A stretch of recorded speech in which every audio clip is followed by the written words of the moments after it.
Mévena, je me tourne vers toi maintenant. Tu es notre chroniqueuse santé, bien-être.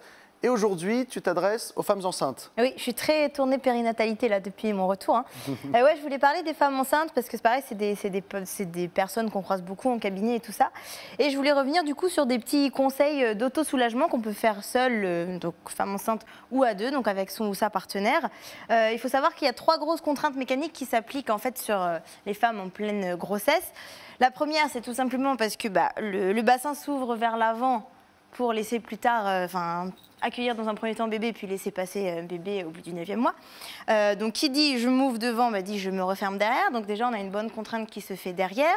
On a les ligaments utérins, donc en gros eux c'est ceux qui relient votre utérus, les femmes, au sacrum, donc c'est vraiment le tout bas du dos, qui eux vont tirer au fil de la grossesse, mais donc du coup vont tirer sur la tâche derrière.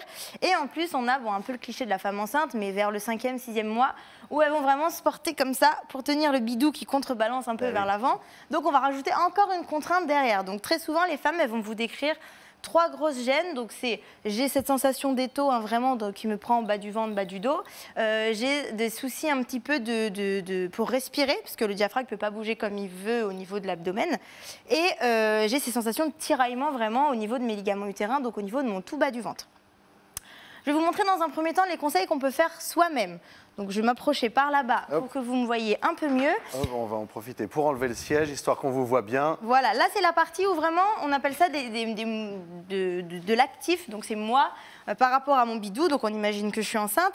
Et là je vais venir étirer vraiment la zone du bassin qui fait mal, qui pince et qui peut créer des sciatalgies, notamment des douleurs de sciatique chez les dames enceintes. Donc là simplement je prends ma jambe. Ça marche aussi chez les personnes qui ont le nerf sciatique bloqué ici, pas que chez les dames enceintes. Bon à savoir. Là, vous pensez à un papa qui lit le journal. Je dis ça à mes patients pour qu'ils aient le moyen, mes mots techniques. Je viens horizontaliser un petit peu mon genou, dos bien droit, et je me penche vers l'avant. Et là, ça va vraiment tirer au niveau de mes sacroiliacs derrière. Ça va faire une vingtaine, trentaine de secondes, et des deux côtés, et à réitérer autant de fois qu'on veut dans la journée. Ensuite, il va y avoir des petits exos qu'on peut faire sur un ballon. Vous savez, les fameux ballons de fitness avec lesquels je n'ai pas pu venir. Là, j'ai eu un petit problème technique. Mais en gros, vous allez pouvoir l'utiliser pour vraiment venir déverrouiller, optimiser au mieux les mouvements de votre bassin. Donc, il va y avoir les mouvements tout bêtes où je viens vers l'avant et vers l'arrière et où en fait, je creuse, je décreuse à fond mon dos. Après, je vais aller à fond sur le côté, à fond de l'autre côté. Donc là, je travaille plutôt en inclinaison. Et puis après, on peut caser aussi tout ce qui va être en rotation. Je vais dans un sens et dans l'autre. Et puis, je peux faire aussi tout ce qui est en 8 ou signe infini, comme vous voulez. Où là, en fait, ça va coupler tous les mouvements. Et avec votre ballon, en fait, vous allez venir me faire des signes infinis comme ça. Donc ça, c'est surtout les mouvements que vous pouvez faire solo à la maison, toute seule. Sinon, vous pouvez le faire à deux, donc avec votre partenaire. J'invite ma partenaire enceinte. C'est là que je rentre. Sonia, la partenaire d'un jour. Donc, il y a des choses qu'on peut faire assises. Alors, la première chose, je t'invite à t'asseoir sur mes genoux. Donc, on imagine que je suis la compagne ou le papa. Et là, donc, même si on ne me voit plus parce que je suis plus petite, c'est pas grave. En fait, vous allez attraper le ventre de la maman. Donc, ça se fait quand la future maman, quand la grossesse est déjà bien installée. Et moi, je lui demande de se relâcher complètement. Donc, tu peux te relâcher complètement contre moi. Et là, je vais venir un petit peu soulager les ligaments. Donc, je peux aller vers le haut, tout simplement, vers le côté, de l'autre côté. Et les dames qui sont en pleine grossesse vont vous dire « Ah ouais, ça me soulage, ça me relâche bien dans le bas du ventre. » Ça, c'est un truc qu'on peut faire assise comme ça. Après, c'est toi qui vas t'asseoir sur la chaise. Là, je vais venir un petit peu détendre vraiment la zone charnière, donc au niveau de son milieu du dos. Je t'invite à mettre ta tête comme ça sur tes bras. Voilà. Moi, je vais passer par là. Alors, je ne sais pas si on voit bien au niveau de là. On va peut-être se mettre un peu sur le côté. Ouais, tu peux te laisser complètement tomber en avant. Et là, simplement, elle détente. Et moi, je vais venir simplement travailler pour ouvrir un petit peu, relâcher au niveau de sa zone charnière, donc vraiment dans le milieu de son dos. Et puis après, il y a des étirements tout bêtes que vous pouvez faire à deux, donc souvent au lit, je préconise. Alors, je t'invite à t'allonger sur le dos, jambes plutôt par là. C'est de pire en pire, je vous le dis. J'y vais crescendo pour la tête plutôt là-bas, on se met sur le dos. C'est l'aspirateur avant, je vais me salir. J'ai fait la démo tout à l'heure pour être sûre.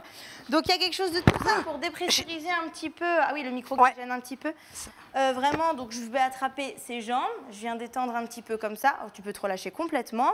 Donc je peux faire un petit peu de traction comme ça. Je peux détendre un petit peu les jambes. Et je peux faire aussi exactement le même étirement que ce que j'ai fait moi toute seule, assise, où je viens chercher, heureusement qu'il y a un legging, du coup, sa jambe comme ça. Et je viens travailler comme ça. Alors je ne sais pas si on voit bien sur la caméra, mais en gros, je travaille un petit peu ses hanches. Et bien sûr, vous prenez connaissance du bidou de votre partenaire Oui, et là, vous lui demandez ça va, ça tire pas trop sur le Toujours ventre, ça appuie pas communiquer, trop. bien sûr. Ouais. Voilà, mais c'est des petites choses que vous pouvez faire qui paraissent en fait, hop, je vais t'aider à te relever, Ah, qui paraissent en fait tout bêtes, ça va. mais fait au quotidien, ça évite qu'il y ait des installations, des verrouillages qui s'installent au niveau du coup du bas du dos. Tu peux me remonter C'est alors tout bon, nickel. C'était terminé. parfait. Super. Vous avez bien travaillé toutes les deux. Bon, bah, je vais y aller moi maintenant. Hein. Merci. Merci beaucoup. Mévéna, je le rappelle, tu es ostéopathe. On peut te retrouver au 11 rue Charles Gilles à Tours. Exactement. Merci beaucoup pour ces démonstrations très claires. Merci à ta cobaye du jour, Sonia Pareux.